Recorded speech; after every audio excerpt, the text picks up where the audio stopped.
ರಾಜ್ಯ ಬಿಜೆಪಿಯ ಅಧ್ಯಕ್ಷರು ವಿಜೇಂದ್ರ ಅವರು ಕೋಟ್ಯಾಂತರ ರೂಪಾಯಿಯನ್ನ ಅಂದಿನ ಅಲ್ಪಸಂಖ್ಯಾತ ಆಯೋಗ ಚೇರ್ಪರ್ಸನ್ ಯಾರಿದ್ದಾರೆ ಅನ್ವರ್ ಮಾನ್ಪಡಿ ಅವರಿಗೆ ಕೋಟ್ಯಾಂತರ ರೂಪಾಯಿ ಅವರು ಆಮಿಷ ಒಡ್ಡಿದ್ರು ಅಂತ ನಾನು ಹೇಳಿದೆ. ಅದಕ್ಕೆ ವಿಜೇಂದ್ರ ಅವರು ಇವತ್ತು ಸ್ಟೇಟ್ಮೆಂಟ್ ಕೊಟ್ಟಿದ್ದಾರೆ ಸದನದಲ್ಲಿ. ಸರ್ಕಾರ ಹಿಟ್ ಅಂಡ್ ರನ್ ಮಾಡ್ತಾ ಇದೆ, ಸರ್ಕಾರಕ್ಕೆ ಮಾಹಿತಿ ಇಲ್ಲದೆ ಮಾತನಾಡ್ತಾ ಇದ್ದಾರೆ, ಸಚಿವರು ಇಲ್ಲದ ಸಲ್ಲದ ಆರೋಪ ಮಾಡ್ತಾ ಇದ್ದಾರೆ. ನೀವು ಏನು ಪ್ರಸಾರ ಮಾಡಿದ್ದೀರಾ, ನೀವೇನು ಮುದ್ರಣೆ ಮಾಡಿದ್ದೀರಾ, ಅದನ್ನೇ ನಾನು ಉಲ್ಲೇಖಿಸ್ತಾ ಇರೋದು. ಅದು ಬಹುಶಃ ಅವರಿಗೆ ನೆನ್ಪೋಗಿರ್ಬೇಕು, ಬಿಜೆಪಿ ಅವರಿಗೆ ಇಂಥ ಅಲಿಗೇಷನ್ ಆಗಿತ್ತು. ಇವೆಲ್ಲ ಏನು ವಿಡಿಯೋಗಳಿದೆ, ದಾಖಲೆಗಳಿದೆ, ಆಗಲೇ ನಮ್ಮ ಸಾಮಾಜಿಕ ಜಾಲತಾಣದಲ್ಲಿವೆ. ದಯವಿಟ್ಟು ಮಾಧ್ಯಮದವರು ಅದನ್ನ ಮುಂದಿಟ್ಕೊಂಡು ಕೇಳಬೇಕು ವಿಜೇಂದ್ರ ಅವರಿಗೆ, ಕಾಂಗ್ರೆಸ್ ಹಿಟ್ ಅಂಡ್ ರನ್ ಮಾಡ್ತಾ ಇದೆಯಾ ಅಥವಾ ಬಿಜೆಪಿ ಅವರು ಹಿಟ್ ಅಂಡ್ ರನ್ ಮಾಡ್ತಾ ಇದ್ದಾರೆ?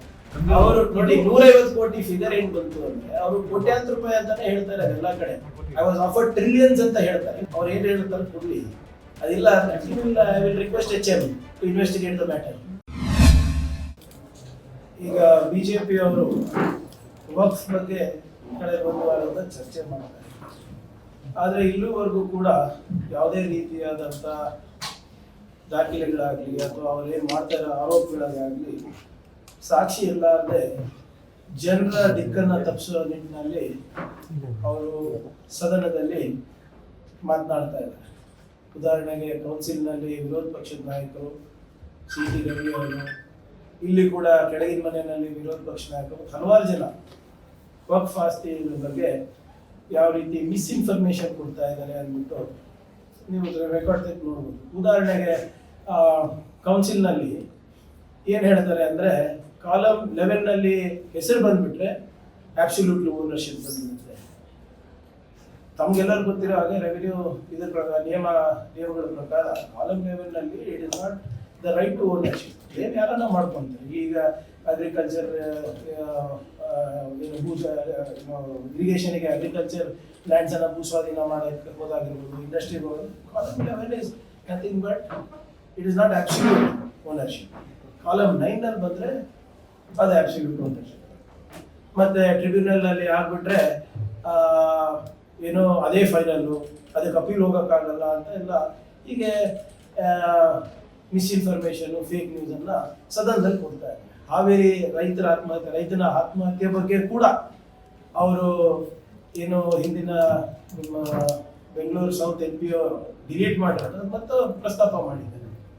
ಅವರಿಗೆ ಕ್ಲಾರಿಫಿಕೇಶನ್ ಸಿಕ್ಕ ಮೇಲೆ ಅದನ್ನ ಡಿಲೀಟ್ ಮಾಡಿದ್ಮೇಲೆ ಮತ್ತೊಮ್ಮೆ ಅದೇ ರೀತಿ ಪುನರುಚ್ಚರಿಸ್ತಾ ಇದ್ದಾರೆ. ಇದು ಯಾಕೆ ಮಾಡ್ತಾ ಇದ್ದಾರೆ ಅಂದ್ರೆ, ಅವರಿಗೆ ಏನಾದರೂ ಮಾಡಿ ಗೊಂದಲವನ್ನ ಸೃಷ್ಟಿ ಮಾಡಬೇಕು, ಈ ಕನ್ಫ್ಯೂಷನ್ ನಲ್ಲಿ ಇಟ್ಟರೆ ಅವರು ರಾಜಕೀಯ ಬೇಳೆ ಬೇಯಿಸ್ಕೋಬಹುದು ಅಂದ್ಬಿಟ್ಟು ಅವ್ರದ್ದು ಒಂದು ಉದ್ದೇಶ ಇದೆ. ಅದೇ ನಿಟ್ಟಿನಲ್ಲಿ ಮೊನ್ನೆ ಸದನದಲ್ಲಿ ಚರ್ಚೆ ಆಗಬೇಕಾದ್ರೆ ಇವರೆಲ್ಲರೂ ಬಿಜೆಪಿಯವರ ಡಬಲ್ ಸ್ಟ್ಯಾಂಡರ್ಡ್ಸ್ ಏನಿದೆ ವಕ್ಫ್ ವಿಚಾರದಲ್ಲಿ, ಅದನ್ನ ನಾವು ಎಕ್ಸ್ಪೋಸ್ ಅನ್ನ ನಾವು ಮಾಡಿದ್ವಿ. ಉದಾಹರಣೆಗೆ ಮ್ಯಾನಿಫೆಸ್ಟೋನಲ್ಲಿ, ಅವ್ರದೇ ಮ್ಯಾನಿಫೆಸ್ಟೋನಲ್ಲಿ ನಾವು ವಕ್ಫ್ ಪ್ರಾಪರ್ಟಿಯನ್ನ ನಾವು ಪ್ರೊಟೆಕ್ಟ್ ಮಾಡ್ತೀವಿ, ನಾವು ಅದನ್ನ GIS ಮ್ಯಾಪಿಂಗ್ ಮಾಡಿ ಅದನ್ನ ಅಸೆಟ್ ಆಗಿ ನಾವು ಉಳಿಸ್ಕೋತೀವಿ ಅಂತ ಅವ್ರ ಮ್ಯಾನಿಫೆಸ್ಟೋನಲ್ಲೇ ಹೇಳಿದ್ರು. ಮತ್ತೆ ಶೋಭಾ ಕರಂದ್ಲಾಜೆ ಅವರ ಒಂದು ಪ್ರಶ್ನೆಗೆ ಕೇಂದ್ರದ ಅವ್ರದೇ ಸಚಿವರು ಉತ್ತರ ಏನು ಕೊಟ್ಟಿರೋದು, ನಾವು 335 ಕೋಟಿ ರೂಪಾಯಿ ಖರ್ಚು ಮಾಡಿ ಎಲ್ಲ ರಾಜ್ಯಕ್ಕೆ 100 ಕೋಟಿ ರೂಪಾಯಿ ಕೊಟ್ಬಿಟ್ಟು GIS ಮ್ಯಾಪಿಂಗ್ ಮಾಡಿಸಿ ನಾವು ಆಸ್ತಿಗಳನ್ನ ಡಿಜಿಟೈಸ್ ಮಾಡಿಬಿಟ್ಟು ಅದನ್ನ ಮಾನಿಟೈಸ್ ಮಾಡಲಿಕ್ಕೆ ಸಮುದಾಯದ ಬೆನಿಫಿಟ್ಗೋಸ್ಕರ ನಾವು ಮಾಡ್ತಾ ಇದೀವಿ ಅಂತ ಅದು ಕೂಡ ಅವರೇ ಹೇಳಿದ್ದಾರೆ. ಅದೇ ನಿಟ್ಟಿನಲ್ಲಿ ಈ ಡಬಲ್ ಸ್ಟ್ಯಾಂಡರ್ಡ್ಸ್ ವಕ್ಫ್ ಬಗ್ಗೆ ಏನು ಬಿಜೆಪಿ ಅವ್ರದ್ದಿದೆ, ಚುನಾವಣೆ ಸಂದರ್ಭದಲ್ಲಿ ಚುನಾವಣೆ ಆದಮೇಲೆ ಅದರ ಬಗ್ಗೆ ಮಾತನಾಡಬೇಕಾದ್ರೆ ನಾನು ಬಹಳ ಸ್ಪಷ್ಟವಾಗಿ ನಾನು ರಾಜ್ಯ ಬಿಜೆಪಿಯ ಅಧ್ಯಕ್ಷರು ವಿಜೇಂದ್ರ ಅವರು ಕೋಟ್ಯಾಂತರ ರೂಪಾಯಿಯನ್ನ ಅಂದಿನ ಅಲ್ಪಸಂಖ್ಯಾತ ಆಯೋಗ ಚೇರ್ಪರ್ಸನ್ ಯಾರಿದ್ದಾರೆ ಅನ್ವರ್ ಮಾನ್ಪಡಿ ಅವರಿಗೆ ಕೋಟ್ಯಾಂತರ ರೂಪಾಯಿ ಅವರು ಆಮಿಷ ಒಡ್ಡಿದ್ರು ಅಂತ ನಾನು ಹೇಳಿದೆ. ಅದಕ್ಕೆ ವಿಜೇಂದ್ರ ಅವರು ಇವತ್ತು ಸ್ಟೇಟ್ಮೆಂಟ್ ಕೊಟ್ಟಿದ್ದಾರೆ ಸದನದಲ್ಲಿ, ಅಥವಾ ಕ್ಲಾರಿಫಿಕೇಶನ್ ಕೊಟ್ಟಿದ್ದಾರೆ. ಸರ್ಕಾರ ಹಿಟ್ ಅಂಡ್ ರನ್ ಮಾಡ್ತಾ ಇದೆ. ಸರ್ಕಾರಕ್ಕೆ ಮಾಹಿತಿ ಇಲ್ಲದೆ ಮಾತನಾಡ್ತಾ ಇದ್ದಾರೆ. ಸಚಿವರು ಇಲ್ಲದ ಸಲ್ಲದ ಆರೋಪ ಮಾಡ್ತಾ ಇದ್ದಾರೆ. ನನ್ನ ಮೇಲೆ ಫಾಲ್ಸ್ ಅಲಿಗೇಷನ್ ಮಾಡ್ತಾ ಇದ್ದಾರೆ. ಮೊದಲನೇದಾಗಿ ಬಿಜೆಪಿ ಅವರಿಗೆ ಮತ್ತೆ ಅವರ ರಾಜ್ಯಾಧ್ಯಕ್ಷರಿಗೆ ಬಹಳ ಸ್ಪಷ್ಟವಾಗಿ ತಿಳಿಸ್ಲಿಕ್ಕೆ ನಾನು ಬಯಸ್ತಾ ಇದ್ದೇನೆ.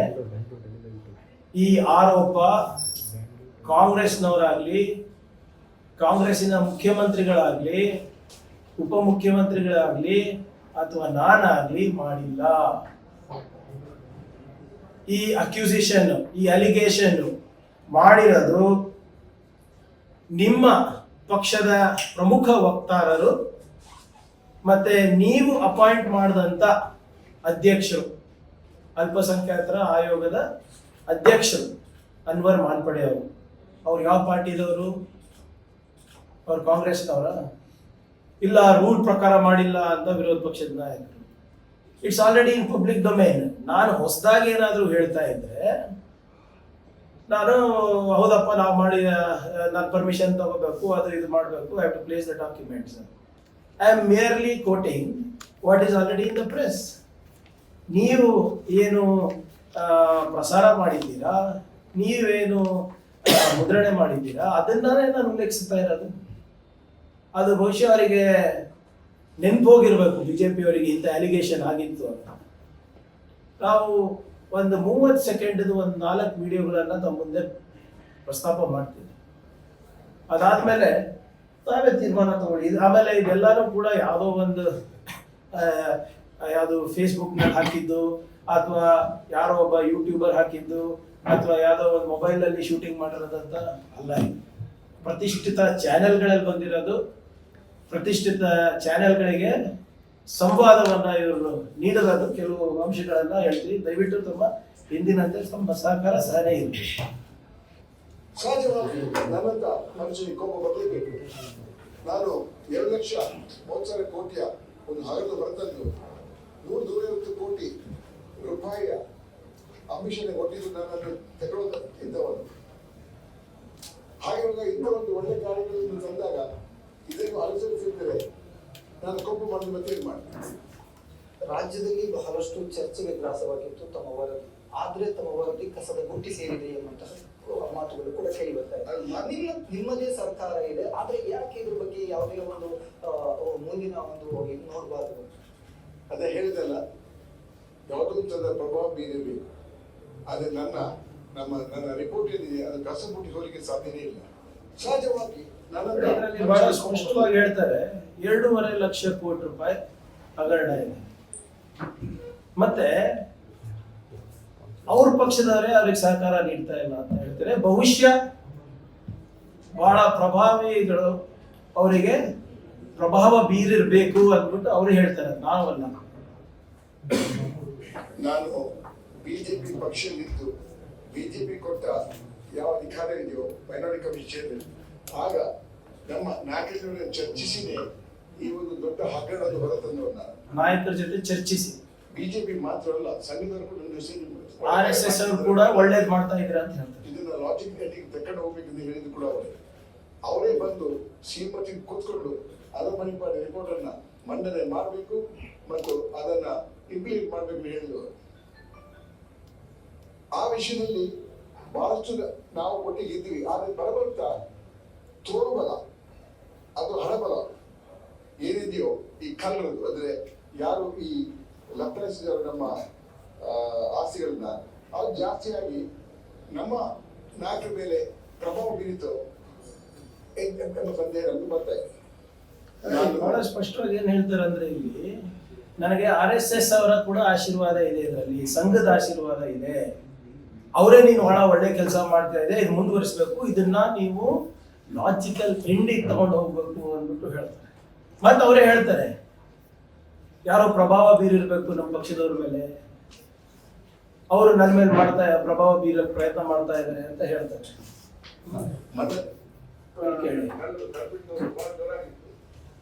ಅದೇ ಸಂದರ್ಭದಲ್ಲಿ ನಮ್ಮ ವಿಜೇಂದ್ರಗೌಡ ಬಂದು ಕಾಂಪ್ರಮೈಸ್ ಮಾಡಿ ಹೇಳಿ ಬಹಳ ಕಷ್ಟಪಟ್ಟಿದ್ದೀರಾ, ಸೋತು ಹೋಗಿದ್ದೀರಾ, ಏನ್ ಹೇಳ್ತೀರಾ ಸತ್ಯ. ನನಗೀಗ ಪ್ರಾಯೋಗಿಕ ಹಾಸ್ಪಿಟಲ್ ನಿರ್ಮಿಸಿದಾಗ ಅದಕ್ಕೆ ಇಲ್ಲ. ಆದ್ರೆ 6 ಲಕ್ಷ ಭ್ರಷ್ಟಾಚಾರ ನಾನಿರಲ್ಲ. ಅದು ಬಾಯಿ ಬಂದಾಗ ಬಯಲಿದೆ. ನಾನು ಬೋರ್ಡ್ ಬಿಟ್ಟಿಲ್ಲ, ನಾನು ಟೈಪ್ ಮಾಡ್ತೀನಿ, ಕೇಸು ಟೈಪ್ ಮಾಡ್ತೀನಿ.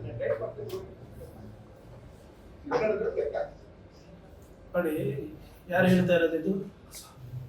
ಬಿಜೆಪಿಯವರ ಸ್ಪೋಕ್ಸ್ ಪರ್ಸನ್ ಅವ್ರು ಹೇಳ್ತಾ ಇದ್ದಾರೆ. ವಿಜೇಂದ್ರ ಅವ್ರ ನನ್ನ ಹತ್ರ ಬಂದಿದ್ರು, ಒಂದು ಸಂಖ್ಯೆ ಹೇಳಿ ಅದನ್ನ ನೀವು ತಲುಪಿಸ್ತೀವಿ, ನಿಮಗೆ ಹಾಸ್ಪಿಟ್ಲಿಗೂ ಖರ್ಚಿಲ್ಲ, ಒಂದು ನೀವೇನ್ ಮಾಡ್ತೀರಿ, ಒಂದು ಸಂಖ್ಯೆ ಹೇಳಿ ಅಂತ. ಅದಾದ್ಮೇಲೆ ಏನ್ ಮಾಡಿದ್ರಂತೆ, ಇವ್ರು ಬೈದ್ರಂತೆ ಭ್ರಷ್ಟಾಚಾರದ ದುಡ್ಡು ನಮ್ಗೆ ಬೇಕಾಗಿಲ್ಲ ಅಂತ. ಯಾರಪ್ಪ ಹೇಳ್ತಾ ಇರೋದು? ಯಾರ ಹೆಸರು ಉಲ್ಲೇಖ ಆಗಿರೋದು? ಕಾಂಗ್ರೆಸ್ ಅವ್ರದ್ದಾಗಿದೆಯಾ? ಕಾಂಗ್ರೆಸ್ ಹಗರಣ ಮುಚ್ಚಾಕ್ಲಿಕ್ಕೆ ಬಿಜೆಪಿ ರಾಜ್ಯಾಧ್ಯಕ್ಷರು ಯಾಕೆ ಹೋಗ್ಬೇಕು ಅಂತ ನಿನ್ನೆ ಕೇಳ್ತಾ ಇದ್ರಲ್ಲ, ಅದ್ರ ಏನಾದ್ರು ಲಾಜಿಕ್ ಇದೆಯಾ ಅಂತ ಕೇಳಿದ್ರಲ್ಲ, ಆ ಲಾಜಿಕ್ ನಮ್ಗೆ ಯಾಕೆ ಕೇಳ್ತಾ ಇದ್ದೀರಾ? ಇಲ್ಲಿ ಕೇಳಿ, ಬಿಜೆಪಿ ಕಚೇರಿನಲ್ಲೇ ಇದಕ್ಕೆ ಉತ್ತರ ಸಿಗುತ್ತೆ. You don't have to come knocking on Congress doors.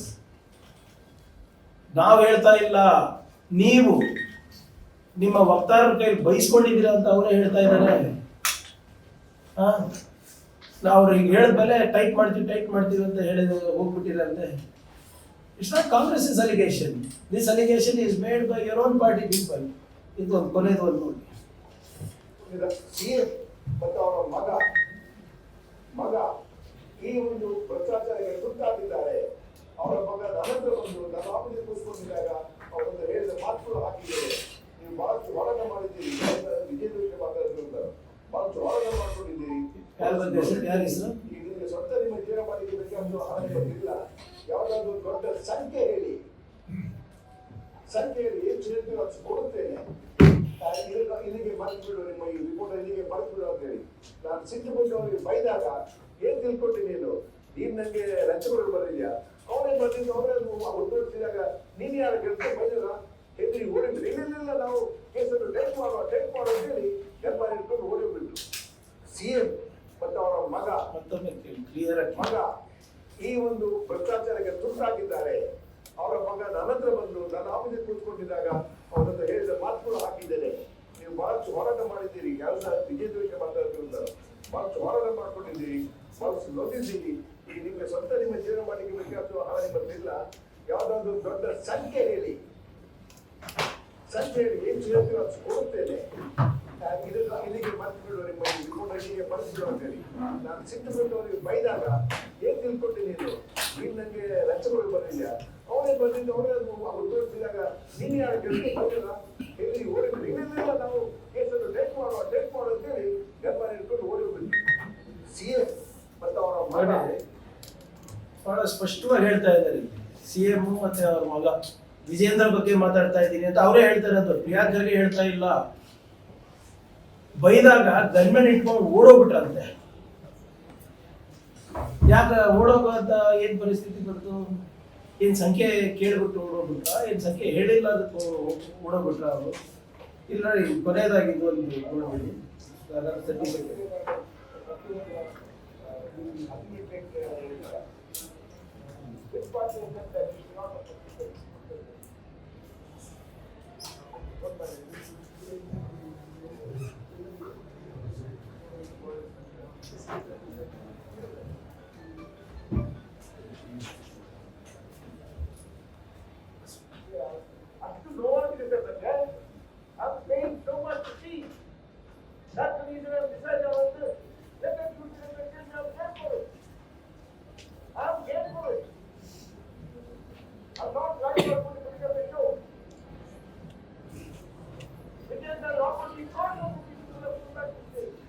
Vijendra is offered by crores of it.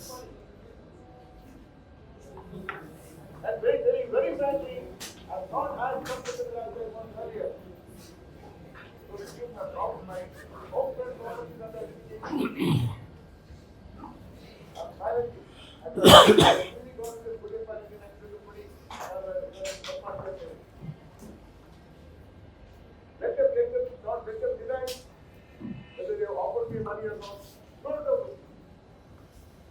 That's about it. Everybody knows about it. You ask the Congress and say this.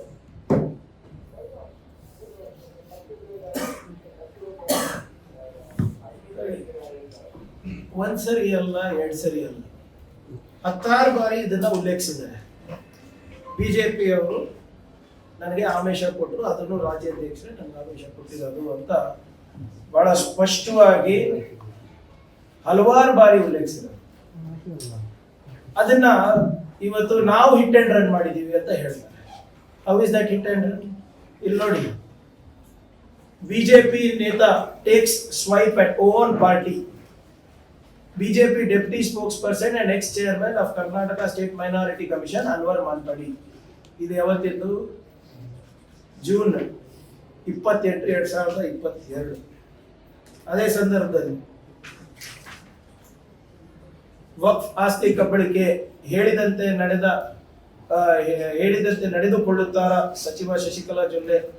ಇದು ಅನ್ವರ್ ಮಾನ್ಪಡಿ ಅವರು ಹೇಳಿರೋದು. ಯಡಿಯೂರಪ್ಪ ವಿರುದ್ಧವೇ ಪತ್ರ ಬರೆದಿದ್ದ ಮಾನ್ಪಡಿ. ಇದರಲ್ಲಿ ಏನ್ ಹೇಳ್ತಾರೆ? ಸುಮಾರು 4 ಲಕ್ಷ ಕೋಟಿ ರೂಪಾಯಿಗಳಿಗೂ ಹೆಚ್ಚು ಹಗರಣ ಎನ್ನಲಾಗುವ ರಾಜ್ಯ ವಕ್ಫ್ ಮಂಡಳಿ ಹಗರಣ ವರದಿಯನ್ನು ಹತ್ತಿಕ್ಕಲು ಅಂದಿನ ಮುಖ್ಯಮಂತ್ರಿ ಯಡಿಯೂರಪ್ಪ ಮತ್ತವರ ಕುಟುಂಬ ರಾಜಿ ಮಾಡಿಕೊಂಡಿದೆ ಎಂದು ಬಿಜೆಪಿ ನಾಯಕ ಅನ್ವರ್ ಮಾನ್ಪಡಿ ಅವರು ಕಳೆದ ಮೇ ತಿಂಗಳಿನಲ್ಲಿ ಗಂಭೀರ ಆರೋಪ ಮಾಡಿದ್ದರು. ವಕ್ಫ್ ಆಸ್ತಿ ಭ್ರಷ್ಟಾಚಾರ ತನಿಖೆ ಬಿಡುವಂತೆ ಬಿಜೆಪಿಯಿಂದ ಕೋಟಿಗಟ್ಟಲೆ ಆಫರ್. ಅನ್ವರ್ ಮಾನ್ಪಡಿ ಪತ್ರಿಕೆನಲ್ಲಿ ಬಂದಿರೋದು. ಕಾಂಗ್ರೆಸ್ ಹಿಟ್ ಅಂಡ್ ರನ್ ಅಲ್ಲ. ಜೂನ್ 27, 2022 ಎಲ್ಲ ರಿಪೋರ್ಟ್ ಓದಕ್ಕೆ ಹೋಗಲ್ಲ, ಅವರು ಹೇಳಿಕೆ ಕೊಟ್ಟಿದ್ದಾರೆ ನೋಡಿ. ಅಲ್ಲದೆ ಯಡಿಯೂರಪ್ಪ ಹಾಗೂ ಅವರ ಪುತ್ರ ವಿಜೇಂದ್ರದಿಂದ ವಕ್ಫ್ ಆಸ್ತಿ ವಿಚಾರದಿಂದ ಹೊರಬರುವಂತೆ ಕೋಟ್ಯಾಂತರ ರೂಪಾಯಿಗಳ ಆಮಿಷ ಬಂದಿತ್ತು.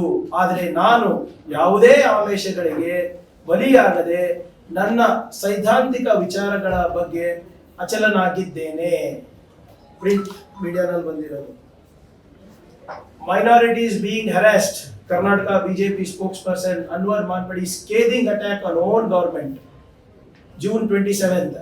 In a letter to Karnataka Chief Minister Basavaraj Bommai and Home Minister Arga Gnanendra, Anwar questioned the government's failure to protect waqf properties while pointing out that minorities were being harassed in various ways. You and the government, Anwar Manpadi ಅವರು ಹೇಳಿದ್ದಾರೆ, you and government have totally failed in protecting the waqf properties to the tune of 4 lakh crores. The waqf scam report of mine on date of submission was to the tune of 2.3 lakh crores. He wrote in the letter. Anwar said the state government had failed to address the issues of minorities on all fronts and thus failed Prime Minister Narendra Modi's concept of Sabka Saath Sabka Vikas. ಇಷ್ಟೆಲ್ಲ ಇದು ಬಹಳ interesting ಆಗಿದೆ ನೋಡಿ. The BJP leader, ಇದು August 25th, 2022. The BJP leader, ಅಂದ್ರೆ ಅನ್ವರ್ ಮಾನ್ಪಡಿ ಅವರು, is upset not only because Congress government evaded tabling the report in the Assembly and the Council, but because Yediyurappa government too chose to hush up the report till the apex court order compelled it to table the report in the House. ಇವತ್ತು statement ಏನಿತ್ತು ವಿಜೇಂದ್ರ ಅವರು, ನಾವು table ಮಾಡಿದೀವಿ ಅಂತ. Very clearly apex court ಹೇಳಿದೆ ಅಂತ ಇವರು table ಮಾಡಿರೋದು. ಅದನ್ನು ಆಕ್ಟ್ ವಿರುದ್ಧವಾಗಿ ಏನೋ ಟೇಬಲ್ ಮಾಡಿದಾರೆ ಅಂತ ಇವ್ರ ಆರೋಪ ಇದೆ. ಯಾರು ಅನ್ವರ್ ಮಾನ್ಪಡಿ ಅವರು ಬಹಳ ಕ್ಲಿಯರ್ ಆಗಿ ಇಲ್ಲೇನು ಹೇಳ್ತಾ ಇದ್ದಾರೆ, ಮತ್ತೊಮ್ಮೆ ಓದ್ತೀನಿ. Yediyurappa government also chose to hush up the report. ಯಾಕೆ? In May this year Manippady had written to prime minister Narendra Modi accusing then Chief Minister B.S. Yediyurappa and his son B.Y. Vijendra of conniving with leaders and suppressing the waqf scam report. ಇವರು ಪ್ರಧಾನ ಮಂತ್ರಿ ಮೋದಿಗೆ ಮತ್ತೆ JP Nadda ಅವರಿಗೆ ಕೂಡ ಪತ್ರ ಬರೆದಿದ್ದಾರೆ. ಏನಂತ ಬರೆದಿದ್ದಾರೆ? ಯಡಿಯೂರಪ್ಪ ಅವರು ಮತ್ತೆ ಅವರ ಮಗ ಕೆಲವು ನಾಯಕರ ಜೊತೆ ಸೇರ್ಕೊಂಡು ಈ ವಕ್ಫ್ ರಿಪೋರ್ಟ್ ಅನ್ನ ಮುಚ್ಚಾಕ್ಲಿಕ್ಕೆ ಪ್ರಯತ್ನ ಮಾಡ್ತಾ ಇದ್ದಾರೆ ಅಂತ ಹೇಳಿದ್ದಾರೆ. He also said, ಇದು ಅವತ್ತು 7th December 2021, the state government has failed to address the issues of minorities on all fronts and thus has failed the Prime Minister's concept of Sabka Saath Sabka Vikas. He also claimed that he had brought this issue to the notice of Prime Minister, Union Minister Amit Shah and also to RSS functionary Mukund. ಯಾರು ಹೇಳ್ತಾರೆ?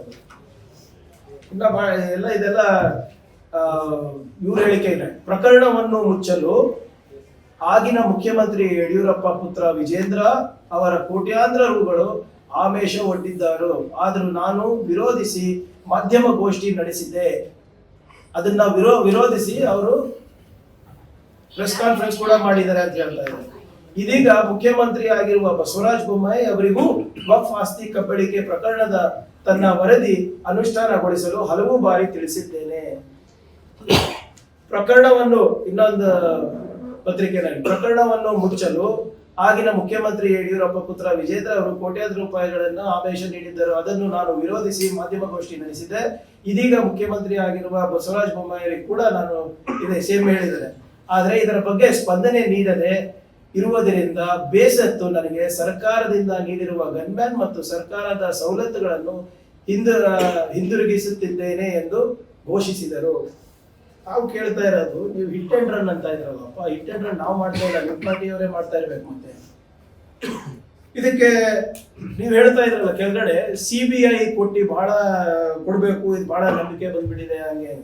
ನಾವು ಕೇಳ್ತಾ ಇರೋದು ಇಷ್ಟೇ, ಪ್ರಧಾನ ಮಂತ್ರಿಯವರಿಗೆ ಈ ವರದಿ ಹೋಗಿದ್ದಿದ್ರೆ ಇವರೇ ಪತ್ರ ಬರ್ದಿದ್ದಾರೆ ಅಂತಾರೆ. ಅಮಿತ್ ಶಾ ಅವ್ರು ಬರ್ದಿದ್ದಾರೆ, ನಡ್ಡಾ ಅವ್ರಿಗೆ ಬರ್ದಿದ್ದಾರೆ, RSS ಅವ್ರಿಗೆ ಬರ್ದಿದ್ದಾರೆ, ಮೋದಿ ಅವ್ರಿಗೆ ಬರ್ದಿದ್ದಾರೆ. ಅಂದ್ರೆ ನೀವು ಯಾಕೆ CBI ತನಿಖೆ ಮಾಡಿಸಿಲ್ಲ ಅವಾಗ? ಇವಾಗ ಬಂದು ಇಲ್ಲೆಲ್ಲ ನಾನು ಮಾಡೇ ಇಲ್ಲ ಅಂತ ಹೇಳ್ತಾ ಇರೋದು. This allegation is not by the Congress party. ಎಲ್ಲ ಆರೋಪಗಳು ನಿಮ್ಮ ಪ್ರಮುಖ ವಕ್ತಾರರು ಮತ್ತೆ ನೀವು ಆಯ್ಕೆ ಮಾಡಿದಂತ ಅಧ್ಯಕ್ಷರ ಮೇಲೆ ಮಾಡ್ತಾ ಇರೋದು. ಯಾಕೆ ಪ್ರಧಾನ ಮಂತ್ರಿ ಅವರು ಇದ್ರ ಮೇಲೆ ಆಕ್ಷನ್ ತಗೊಂಡಿಲ್ಲ?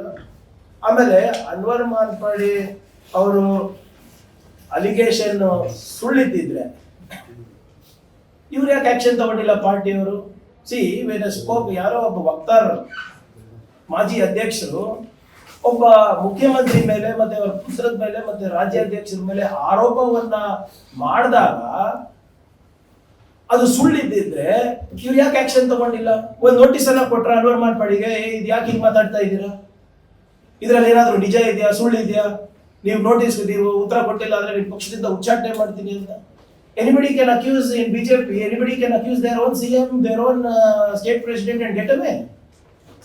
Why no action? ಅಕಸ್ಮಾತ್ ಅನ್ವರ್ ಮಾನ್ಪಾಡಿ ಅವ್ರು ಹೇಳೋದ್ರಲ್ಲಿ ಸುಳ್ಳಿದ್ರೆ ಪಕ್ಷದಿಂದ ಹೊರಗೆ ತೆಗೀರಿ. ಯಾರು ಬೇಡ ಅಂದಿದ್ದಾರೆ? ಹಿಂಗೆಲ್ಲ ಫಾಲ್ಸ್ ಅಲಿಗೇಷನ್ ಮಾಡ್ತಾ ಇದ್ದಾರೆ, ಈ ರಿಪೋರ್ಟೇ ಸರಿ ಇಲ್ಲ ಅಂತ ಹೇಳಿ ನೋಡೋಣ. ಯಾರು ಬೇಡ ಅಂದಿದ್ದಾರೆ? ನೀವು ಅಲ್ಲಿ ಆಕ್ಷನ್ ತಗೊಂಡಿಲ್ಲ ಕಾರಣ ನಮ್ಗೇನ್ ಅನ್ಸುತ್ತೆ, ಅವ್ರು ಹೇಳ್ತಾ ಇರೋದೆಲ್ಲ ನಿಜ ಅನ್ಕೋಬೇಕಲ್ಲ ನಾವು. ಆಮೇಲೆ ಪ್ರೈಮ್ ಟೈಮ್ ಡಿಬೇಟ್ ನಲ್ಲಿ, ಲೈವ್ ಟಿವಿನಲ್ಲಿ, ಸಂದರ್ಶನಗಳಲ್ಲಿ, ಪತ್ರಿಕೆ ಗೋಷ್ಠಿಗಳಲ್ಲಿ ಕೇಳ್ತಾ ಇದ್ರಲ್ಲ, ನೀವು ನಮ್ಮ ಹತ್ರ ಬಂದಿದ್ವಿ, ನಾನು ನಿನಗೆ ಬೈದೆ, ಓಡೋಗ್ಬಿಟ್ರೆ ಅಂತ ಗನ್ಮೇಲ್ ತಗೊಂಡು ನಾವ್ ಹೇಳ್ತಾ ಇರೋದ ಸರ್? ಇದು ನಿಮ್ ಪಾರ್ಟಿದವ್ರು ಹೇಳ್ತಾ ಇರೋದಲ್ಲ. ಈಗ ಒಂದ್ ನಿಮಿಷ ಮುಗಿಸ್ಬಿಡ್ತೀನಿ ಸರ್. ಈಗ ನಮ್ಗೆ ಪ್ರಶ್ನೆ ಕೇಳೋದ್ ಬಿಟ್ಟು ಅವ್ರು ಉತ್ತರ ಕೊಡ್ಬೇಕಲ್ಲ. ಬಿಜೆಪಿ ಅವರಿಗೆ ಉತ್ತರ ಕೊಡ್ಬೇಕು, ಬಿಜೆಪಿ ಕಾರ್ಯಕರ್ತರಿಗೆ ಉತ್ತರ ಕೊಡ್ಬೇಕು.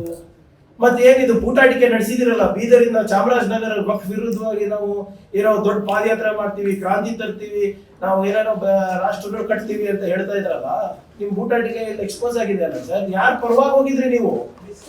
ನಿಮ್ದೇನ್ ಇಂಟ್ರೆಸ್ಟ್ ಇದೆ? ಕಾಂಗ್ರೆಸ್ ನಾಯಕರು ತಾನೇ ಸಿಕ್ಕಾಕೊಂತ ಇದ್ರು.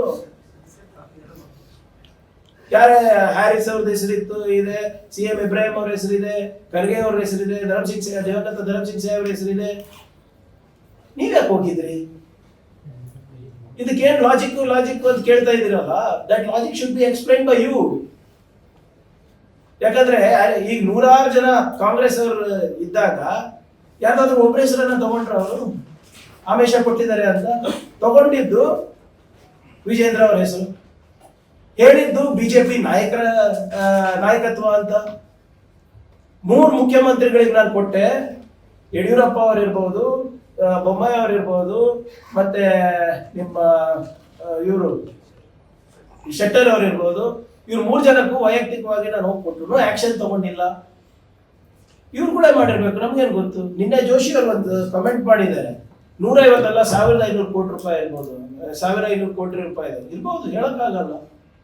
ಯತ್ನಾಳ್ ಅವ್ರು ಹೇಳ್ತಾರಲ್ಲ ಯಾವಾಗಲೂ, ವಿಜೇಂದ್ರ ಅವ್ರು 1000 ಕೋಟಿ ರೂಪಾಯಿ ಜಮಾ ಮಾಡಿ ಇಟ್ಟಿದ್ದಾರೆ ಅಂತ, ಅವಾಗ ಮಾಡಿರ್ಬೋದು. ಆದ್ರೆ ನಮ್ ಕೇಳೋದಲ್ಲ, ನೀವು ನಿಮ್ಮ ರಾಜ್ಯಾಧ್ಯಕ್ಷರು ಕೇಳಬೇಕು ಜೋಶಿ ಸಾಹೇಬ್ರೆ. ನಮ್ ಕೇಳಿದ್ರೆ ಹೇಗೆ? ಆವೇಶ ಕೊಡ್ತಾ ಇರೋದು ನಿಮ್ ನಾಯಕರು, ಕೊಡ್ತಾ ಇದಾರಂತ ಹೇಳ್ತಾ ಇರೋದು ನಿಮ್ ನಾಯಕರು.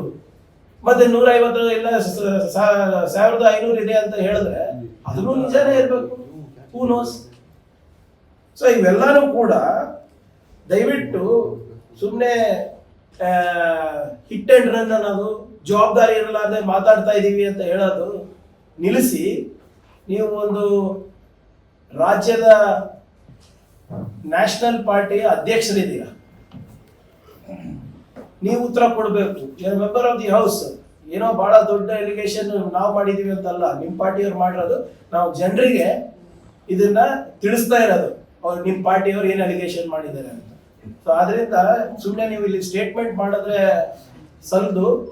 ದಯವಿಟ್ಟು ಅನ್ವರ್ ಮಾನ್ಪಡಿ ಅವರು ಏನು ಹೇಳಿದ್ದಾರೆ ಅದಕ್ಕೆ ಸ್ಪಷ್ಟೀಕರಣವನ್ನ ಸರಿಯಾಗಿ ಕೊಡಬೇಕಾಗ್ತದೆ. ಬಿಜೆಪಿ ಕಾರ್ಯಕರ್ತರಿಗೆ, ನೀವು ಜನರಿಗೆ, ನೀವೇನು ಬೀದರಿಂದ ಚಾಮರಾಜನಗರ ಮಾಡ್ತಾ ಇದ್ರಲ್ಲ ಹೋರಾಟ, ಯಾವ ಪುರುಷಾರ್ಥಕ್ಕೆ ಮಾಡ್ತಾ ಇದ್ದೀರಿ? Who are you trying to pool?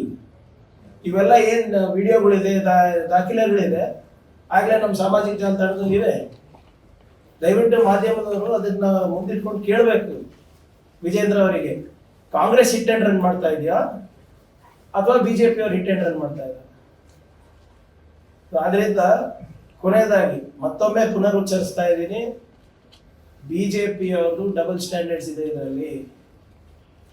Vijendra ಅವರು ಇವತ್ತು ಈ stands exposed. He himself tried to bribe the then chairman of Minority Commission ಅಂತ ಬಹಳ ಸ್ಪಷ್ಟವಾಗಿ ಅವರೇ ಹೇಳ್ತಾ ಇರೋದು. ಇದಕ್ಕೆ ಅವರು ಸಾರ್ವಜನಿಕರು ಉತ್ತರ ಕೊಡಬೇಕಾಗುತ್ತೆ, ಸುಮ್ಮನೆ ಹಾರಿಕೆ ಉತ್ತರ ಅಲ್ಲ. ಹೇಳಿ, ಅನ್ವರ್ ಮಾನ್ಪಡಿ ಹೇಳ್ತಾರೆ ಸುಳ್ಳು, ರಿಪೋರ್ಟ್ ತಿರಸ್ಕಾರ ಮಾಡ್ತಾ ಇದ್ರು, ಹೇಳಿ ನೋಡೋಣ. ಇದಕ್ಕೆಲ್ಲ ಏನಂತೀರ ಮತ್ತೆ? And why did you take any action? ಆದ್ರಿಂದ ಇದೇನೇ ಇದ್ರು ಕೂಡ we will investigate further. But ಆದ್ರೆ ಅವರು ಇದ್ರ ಬಗ್ಗೆ ಸ್ಪಷ್ಟವಾದಂತ ಉತ್ತರಗಳನ್ನ ಅವರ ಕಾರ್ಯಕರ್ತರಿಗೆ ಮತ್ತೆ ಜನರಿಗೆ ಕೊಡ್ಬೇಕಾಗ್ತದೆ.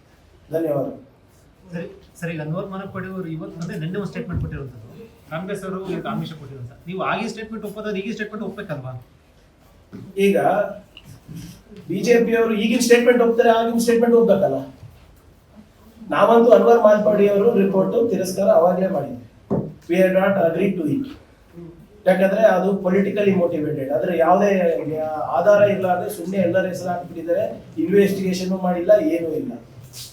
ಅವಾಗ ಆಮೇಲೆ ಕಮಿಟಿ ಅಂದ್ರೆ ಕಮಿಟಿ ಮೆಂಬರ್ಸ್ ಸಿಗ್ನೇಚರ್ ಆಗ್ಬೇಕು, ಇವರೊಬ್ಬರೇ ಸಿಗ್ನೇಚರ್ ಹಾಕಿ ಕೊಟ್ಟಿರೋದು. ಕಾಂಗ್ರೆಸ್ ಅವಾಗಿಂದ ಒಂದೇ ಸ್ಟ್ಯಾಂಡ್ ಇದೆ ಅನ್ವರ್ ಮಾನ್ಪಡಿ ರಿಪೋರ್ಟ್ ಬಗ್ಗೆ. ಆದ್ರೆ ಇವ್ರದೇನ್ ಇಂಟ್ರೆಸ್ಟ್? ಸರ್, ಈಗ ಅನ್ವರ್ ಮಾನ್ಪಡಿ ಅವರು ಒಂದು ಲಂಚದ ಆರೋಪ ಮಾಡಿದ್ದು ಒಪ್ಪೋದಾದ್ರೆ, ಅನ್ವರ್ ಮಾನ್ಪಡಿ ಲಂಚದ ಆರೋಪ ಮಾಡಿದ್ದು ಒಪ್ಪೋದಾದ್ರೆ, ಅನ್ವರ್ ಮಾನ್ಪಡಿ ಮಾಡಿರೋದು ವರದಿಯನ್ನು ನೀವು ಒಪ್ಪಬೇಕಲ್ವಾ? ನಾವು ಅದನ್ನು ಒಪ್ತಾ ಇಲ್ಲ ಅಲ್ಲ ಸರ್. ಈಗ ಆ ವರದಿಯನ್ನು ನೋಡಿ, ಒಂದ್ ನಿಮಿಷ ಸರ್, ಸ್ಪಷ್ಟವಾಗಿ ಹೇಳ್ಬಿಡ್ತೀನಿ, ನಾವು ಒಪ್ತಾ ಇಲ್ಲ, ಅವ್ರು ಒಪ್ತಾ ಇದಾರಲ್ಲ, ಅದನ್ನ ಯಾಕೆ ಮುಚ್ಚಾಕಕ್ಕೆ ಹೋದ್ರಿ ಇವರು? ಪ್ರಶ್ನೆ ಅರ್ಥ ಆಗಿಲ್ಲ ಸರ್. ಅನ್ವರ್ ಮಾನ್ಪಡಿ 150 ಕೋಟಿ ರೂಪಾಯಿ ಏನೋ ವಿಜಯೇಂದ್ರ ವಿರುದ್ಧ ಆರೋಪ ಮಾಡಿದ್ರೆ, ಸೊ ಅದನ್ನ ನೀವು ಕಾಂಗ್ರೆಸ್ ಒಪ್ಪೋದಾದ್ರೆ ಮಾನಪ್ಪಾಡಿ ಕೊಟ್ಟಿರುವಂತ ವರದಿಯನ್ನು ನೀವು ಒಪ್ಪಬೇಕಲ್ವಾ ಅಂತ? ನಾವು ವರದಿಯನ್ನು ಅವಾಗಲೇ ತಿರಸ್ಕಾರ ಮಾಡಿದ್ವಿ. ವರದಿಯನ್ನು ತಿರಸ್ಕಾರ ಮಾಡಿ ಡಬಲ್ ಸ್ಟ್ಯಾಂಡರ್ಡ್ ಏನಿದೆ? ಸಿ, ಬಿಜೆಪಿ ವರ್ಸಸ್ ಬಿಜೆಪಿ ನಡೆದಿದೆ, ಹೌದಾ? ಅವರು ಕಾಂಗ್ರೆಸ್ ಅವರು ನಮ್ಗೆ ಮುಚ್ಚಾಕಕ್ಕೆ ದುಡ್ಡು ಕೊಟ್ಟಿದ್ದಾರೆ ಅಂತೆಲ್ಲ ಹೇಳಿದ್ದಾರೆ. ಅವರು ಇವತ್ತು ಹೇಳಿದ್ದಾರೆ ಆಫ್ಟರ್ 2 years 3 years. ನಾವು ಕೇಳ್ತಾ ಇರೋದು ಅವಾಗ ಯಾಕೆ ಹೇಳಿದ್ರು ಅಂತ. ಈಗ ನೀವು ಡಬಲ್ ಸ್ಟ್ಯಾಂಡರ್ಡ್ ಅಂತ ಹೇಳಿದ್ರಿ, ಡಬಲ್ ಸ್ಟ್ಯಾಂಡರ್ಡ್ ಹೇಗೆ? ಅದು ಪೊಲಿಟಿಕಲಿ ಮೋಟಿವೇಟೆಡ್ ಅಂತಾನೆ ಹೇಳಿದ್ವಿ. If this is politically motivated, ನೀವು ಅನ್ವರ್ ಮಾನ್ಪಡಿ ಅವರು ಪ್ರಿಯಾಂಕರ್ಗೆ ನನ್ಗೆ ಆಮಿಷ ಕೊಟ್ಟಿದೆ ಅಂದ್ರೆ ದೇರ್ ವಾಸ್ ನೋ ಸರ್ಪ್ರೈಸ್, ಕರೆಕ್ಟಾ? ಅನ್ವರ್ ಮಾನ್ಪಡಿ ಅವರು ಏನ್ ಹೇಳ್ತಾ ಇದ್ದಾರೆ? ವಿಜೇಂದ್ರ ಅವ್ರು ನನ್ಗೆ ಆಮಿಷ ಕೊಟ್ಟಿದ್ದು. ದಟ್ ಇಸ್ ಶಾಕಿಂಗ್ ಅಲ್ವಾ? ನಾವು ಕೊಟ್ರೆ ನಮ್ಮ ಆಯ್ತಪ್ಪ, ನಮ್ಮ ಮುಚ್ಚಾಕಕ್ಕೆ ಏನೋ ಇದೆ ಅಂತ ಹೇಳ್ತೀವಿ. ಆದ್ರೆ ಅವರೆಲ್ಲ ಹೇಳಿದಾರೆ ಅದು ಈಗ 3 ವರ್ಷ ಆದ್ಮೇಲೆ, ಇಲ್ಲ ನಂಗೆ ಹೇಳಿಲ್ಲ, ನಂಗೆ ನೆನಪಿಲ್ಲ ಅಂತ ಒಂದು ಪತ್ರಿಕೆನಲ್ಲಿ ಬಂತು. ಅದ ರಿಪೋರ್ಟ್, ಆ ವರದಿ ಏನಿದೆ ಎಲ್ಲ ಅಂಶಗಳು ನೆನಪಿದೆ. ವಿಜೇಂದ್ರ ಅವ್ರು ಭೇಟಿಯಾಗಿದ್ದಾರೆ ಇಲ್ಲ ಅಂತ ನೆನಪಿರೋದಿಲ್ವಾ? ಆಮೇಲೆ ಇದು ಯಾವುದು ಕೂಡ ಸರ್, ದಯವಿಟ್ಟು ನಿಮ್ಮ ಮಾಧ್ಯಮದಲ್ಲಿ ಏನು ಬಂದಿರೋದು ಅದು ತಾನೇ ತೋರಿಸಿರೋದ. ನಾನು ಏನು ಒಂದು ಒಂದು ಒಂದು ಪದನೂ ನಂದು ಸೃಷ್ಟಿ ಅಲ್ಲ, ಒಂದು ಪದನೂ ನಂದಲ್ಲ. It's everything is in black and white in your own media houses archives. ನಾನು ಅಲ್ಲಿಂದ ತೆಗ್ದಿರೋದು, ನಂದೇನು ಹೊಸದೇನಿಲ್ಲ. ಈ ಸಿಬಿಐ ತನಿಖೆ ವಾಟ್ ನೆಕ್ಸ್ಟ್ ಸರ್? ಈಗ ನೀವು ಹೇಳಿದ್ರೆ ಅವ್ರು ಯಾಕೆ ಲಂಚ ಕೊಟ್ಟರು ಅನ್ನೋದ್ರಿಂದ ಏನಿದೆ ಸತ್ಯ ವಿಚಾರ? ನೋಡೋಣ, if he is demanding an investigation, we will do an investigation. whose behalf did he? Sir, you should ask the honorable state president this question. ನಾನು ಅದೇ ಕೇಳ್ತಾ ಇರೋದಲ್ಲ, on whose behalf. ಸರ್ ಈಗ If CBI I knew that, I would have told that also, sir. Sir ಈ CBI ತನಿಖೆ ಕೊಡ್ಬೇಕಂತ ನಾನು ಹೇಳ್ತೇನೆ ಸರ್. ಸಿಬಿಐ ತನಿಖೆ ಅಂತಲ್ಲ, ನಾವು ಹೇಳ್ತಾ ಇರೋದು ಮೊನ್ನೆ ಕೆಲ ಸದನದಲ್ಲಿ ವಿಜೇಂದ್ರ ಅವರು ಸಿಬಿಐಗೆ ಮೇಲೆ ಭರವಸೆ ಬಂದಿದೆ, ಹಂಗೆ ಮುಖ್ಯಮಂತ್ರಿಗಳು ಏನ್ ಹೇಳಿದ್ರು ಅಂದ್ರೆ, ಪ್ರಧಾನಮಂತ್ರಿಗೆ ಪತ್ರ ಹೋಗಿದೆ, ಏನು 4 ಲಕ್ಷ ಕೋಟಿ ಹಗರಣ, ಏನೋ ಒಂದು 50 100 ಅಂತಲ್ಲ, ಇವ್ರ ಪ್ರಕಾರ 2.3 ಲ್ಯಾಕ್ ಅವ್ರು ಕೊಟ್ಟಿದ್ದಾಗ ಈಗ 4 ಲಕ್ಷ. ಮತ್ತೆ ನಡ್ಡಾ ಅವರಿಗೆ ಹೋಗಿದೆ, ಅಮಿತ್ ಶಾ ಅವರಿಗೆ ಹೋಗಿದೆ, RSS ಯಾರು ಮುಕುಂದ್ ಅವರಿಗೆ ಹೋಗಿದೆ, ಪ್ರಧಾನ ಮಂತ್ರಿ ಅವರಿಗೆ ಹೋಗಿದೆ. ಯಾಕೆ ಆಕ್ಷನ್ ತಗೊಂಡಿಲ್ಲ? ಅವರೇ ಕೊಡ್ಬೋದಾಗಿತ್ತಲ್ಲ, ಅವ್ರದೇ ಸರ್ಕಾರ ಇತ್ತಲ್ಲ. ಸರ್ ಈ ನಿಮ್ ಸರ್ಕಾರ ಏನ್ ಮಾಡುತ್ತೆ ಸರ್? ಅಂದ್ರೆ ಈ 150 ಕೋಟಿ ಬ್ರೈಬ್ ಅನ್ನೋದು ಬಹಳ ಪ್ರಮುಖವಾದ ವಿಚಾರ. ಅವರು ನೋಡಿ 150 ಕೋಟಿ ಫಿಗರ್ ಏನ್ ಬಂತು ಅಂದ್ರೆ, ಅವರು ಕೋಟ್ಯಾಂತರ ರೂಪಾಯಿ ಅಂತಾನೆ ಹೇಳ್ತಾರೆ ಎಲ್ಲಾ ಕಡೆ. ಐ ವಾಸ್ ಆಫರ್ಡ್ ಟ್ರಿಲಿಯನ್ಸ್ ಅಂತ ಹೇಳ್ತಾರೆ. ಈ ನಿಮ್ ಸರ್ಕಾರ ಏನ್ ಮಾಡುತ್ತೆ ಸರ್? ನಿಮ್ಗೆ ಪವರ್ ಇರುತ್ತೆ. ಈಗ ಅವ್ರು ಏನ್ ಹೇಳ್ತಾರೆ ಕೊಡ್ಲಿ, ಅದಿಲ್ಲ I will request HM to investigate the matter. Home minister ಹೇಳ್ತೀವಿ, ಐ ವಿಲ್ ರಿಕ್ವೆಸ್ಟ್. ಈಗ ನೀವ್ ಹೇಳ್ದಂಗೆ ಹೋಮ್ ಮಿನಿಸ್ಟರ್ ಸರಿ, ಇದು ಅವ್ರ ಪಾರ್ಟಿದವರೇ ಇರೋದಲ್ಲ, ಕೇಳೋಣ, ಇದು ಯಾಕಪ್ಪ ಹೇಳಿದ್ರಿ, ಏನಪ್ಪ ಮಾಡಿದ್ರಿ ಅಂತ ಕೇಳೋಣ. ನೀವು ಹೋಮ್ ಮಿನಿಸ್ಟರ್ ಮನವಿ ಮಾಡ್ತೀರಿ ಸರ್? ನಾನು ಮಾಡಿಲ್ಲ, ಮಾಡ್ತೀನಿ. ನೋಡೋಣ, ಈಗ ಫಸ್ಟ್ ಉತ್ತರನ ಕರೆಕ್ಟ್ ಆಗಿ ಕೊಡ್ಲಿ. ಸುಮ್ಮನೆ ಗಾಳಿನಲ್ಲಿ ಗುಡ್ಡ ಹಾರಿಸ್ಬಿಟ್ಟು ಅಂದ್ರೆ ಈಗ ನಾನು ಹಿಟ್ ಅಂಡ್ ರನ್ ಮಾಡ್ತಾ ಇದ್ದೀನಿ ಅಂತ ಹೇಳಿದ್ರಲ್ಲ, ಇದೆಲ್ಲ ಕೊಡ್ತಿದ್ದೀನಲ್ಲ ಈಗ. ಸಿಬಿಐ ತನಿಖೆ ರಿಕ್ವೆಸ್ಟ್ ಮಾಡೋದು, ಕ್ಯಾಬಿನೆಟ್ ಪ್ರೊಸೆಸ್ ಅನ್ನು ಮಾಡಿ, ಕ್ಯಾಬಿನೆಟ್ ಡಿಸಿಷನ್ ತಗೊಂಡು ಸ್ಟೇಟ್ ಗವರ್ಮೆಂಟ್ ರಿಫರ್ ಮಾಡಲಿ ಅಂತ ಒತ್ತಾಯ ಮಾಡ್ತಾರೆ. ಸಿಬಿಐ ತನಿಖೆ ಮಾಡಿಸ್ಲಿ, ರಾಜ್ಯ ಸರ್ಕಾರ ಪವರ್ ಇದೆಯಲ್ಲ, ಪ್ರೆಸೆಂಟ್ ಮಾಡಲಿಕ್ಕೆ ಎಲ್ಲ ಅವಕಾಶ ಇದೆ. ಫಸ್ಟ್ ನಾನು ಅದೇ ಹೇಳ್ತಾ ಇದ್ದೀನಲ್ಲ. ಸಿ ಅವ್ರು ನಮ್ಮ ಪ್ರಶ್ನೆ ಏನಂದ್ರೆ ಸರ್, ಇವರೆಲ್ಲ ಅನ್ವರ್ ಮಾನ್ಪಾಡಿ ಅವ್ರು ಹೇಳ್ತಾ ಇರೋದು ನಿಜನ ಸುಳ್ಳ ಅಂದ್ಬಿಟ್ಟು ಅವರೇ ಮಾಡ್ಬೋದಾಗಿತ್ತಲ್ಲ. ಯಾಕಂದ್ರೆ ಅವರ ವಕ್ತಾರರು, ಡೆಪ್ಯೂಟಿ ಸ್ಪೋಕ್ಸ್ ಪರ್ಸನ್ ಮತ್ತೆ ಒಂದು ಆಯೋಗದ ಅಧ್ಯಕ್ಷರು ಪತ್ರ ಬರೆದಿದ್ರೆ ಗಂಭೀರವಾಗಿ ಪರಿಗಣಿಸಬೇಕಾಗಿತ್ತು ಅಲ್ಲಿ. ನಾಟ್ ಅಂತ ಈಗ ನೀವು ಹೇಳ್ತಾ ಇದ್ದಂಗೆ ಇಲ್ಲಿ ನಮ್ ಸ್ಟೇಟ್ ಲೆವೆಲ್ ಅಲ್ಲಿ ಏನ್ ಮಾಡ್ಬೇಕು ಅಂತ ನಾವು ಮಾಡ್ತೀವಿ. ತಮ್ಮ ಸರ್ಕಾರ ಮನ್ಸು ಮಾಡಿದ್ರೆ ಸಿಬಿಐ ಕೊಡೋದು ಸಾಧ್ಯ ಅಲ್ಲ ಸರ್. ಫಸ್ಟ್ ನಾವ್ ಮಾಡೋಣ, ಒಂದು ಕ್ಲೀನ್ ಆಗಿ ಒಂದು ಫೌಂಡೇಶನ್ ಹಾಕೋಣ. ಸಿಎಂ ಕೂಡ ಮಾಡ್ತೀರಾ ಸರ್? ಇಲ್ಲ, ಸಿಎಂ ಅವ್ರದ್ದು ಅದೇ ಅರ್ಥ ಇತ್ತು ಅಂತ ಹೇಳ್ತಾ ಇದ್ದೀನಿ ನಾನು. ಸಿಎಂ ಕೂಡ ಅವರು ಏನು ಅಧಿಕೃತವಾಗಿ ಟ್ವೀಟ್ ಅಲ್ಲಿ ಸಿಬಿಐ ತನಿಖೆ ಯಾಕೆ ಮಾಡಬಾರ್ದು ತಿಳಿಯುತ್ತೆ. ನಾನು ಮಾತಾಡಿಲ್ಲ ಇದನ್ನ, HM ಅವ್ರ ಹತ್ರನೂ ಮಾತಾಡಿಲ್ಲ. ನಾನು ಹೇಳ್ದಾಗ ಮುಂಚೆನೆ ಈಗ ಅವ್ರು ಡಿನೈ ಮಾಡಿದಾರಲ್ಲ, ಹೋಗಿ HM ಅವ್ರಿಗೆ ಕೇಳ್ತಿಲ್ಲ. I myself will request that let there be a preliminary investigation at least to be conducted on these allegations. ಎರಡು ಸೇರಿ 150 ಕೋಟಿ ಪ್ಲಸ್ ಅದು ಎರಡು ಸೇರಿ ಒಟ್ಟು ಇಲ್ಲ, ಕೋಟ್ಯಾಂತರ ರೂಪಾಯಿ ಅಂತ ಅವ್ರು ಹೇಳಿರೋದು. 150 ಬೇರೆ ಯಾವ್ದೋ ಒಂದು ಸಂದರ್ಭದಲ್ಲಿ 150 ಕೋಟಿ ಅಂತ ಬಂದಿರೋದು ಅಲ್ಲ. 6 ಕೋಟಿ ಅಂತಾರ ಮತ್ತು ಲಕ್ಷಾಂತರ ಕೋಟಿ ಎರಡು ಕೂಡ ಸಿಬಿಐ ಹೋಗ್ಬಿಟ್ರೆ ಬೆಸ್ಟ್ ಅಲ್ವಾ ಸರ್? ಫಸ್ಟ್ ನಾವು ಮಾಡೋಣ, ಯಾಕೆ ಅಷ್ಟ ಹತ್ರ ಸಿಬಿಐಗೆ ಒಂದು ಒಳ್ಳೆ ಫೌಂಡೇಶನ್ ಹಾಕೋಣ ಬರೇ. ಅಲ್ಲ ಸರ್, ಈಗ ರೆಡಿ ಮಾಡಿ ಸರ್. ಈ ವಿಡಿಯೋ ಎಲ್ಲ ನಿಮಗೆ ಇಷ್ಟು ದಿವಸ ಗೊತ್ತಿದ್ದು ಅಂತ ಹೇಳಿ ವೈ ಸೈಲೆಂಟ್ ಇಲ್ಲ? I did have this video, ಗೊತ್ತಿರಲಿಲ್ಲ. ಇವ್ರು ಯಾವಾಗ ಹೇಳಿದ್ರು allegation like yes, allegation 2022. See, we have not given any fodder to what he has said. When ಇದು ವಕ್ಫ್ ಬಗ್ಗೆ ಇವರೆಲ್ಲ ಮಾತಾಡಬೇಕಾದಾಗ, when we were researching on certain things, that time this came. I did not know that these videos were also available. I'm sure that none of you also were aware. ನಿಮ್ಮ publications ಅಲ್ಲಿ ಇರ್ಬೋದು, ನಿಮ್ಮ media houses ನಲ್ಲಿ ಇರ್ಬೋದು, ನಿಮ್ಮ archives ಇಂದಾನೆ ತೆಗೆದಿರೋದು. ಯಾಕಂದ್ರೆ ಅವಾಗ I think he was not as he did not hold any position of anyway, the point is that does not take away the fact that their own party people are accusing him of bribing. Sure, sir. Thank you. ಮತ್ತಷ್ಟು ವಿಶೇಷ ವಿಡಿಯೋಗಳನ್ನು ನೋಡಲು ಮತ್ತು ಹೊಸ ವಿಡಿಯೋಗಳ ಬಗ್ಗೆ ತಿಳಿಯಲು EDina.com YouTube channel subscribe ಮಾಡಿ ಮತ್ತು ಬೆಲ್ ಐಕಾನ್ ಕ್ಲಿಕ್ ಮಾಡಿ.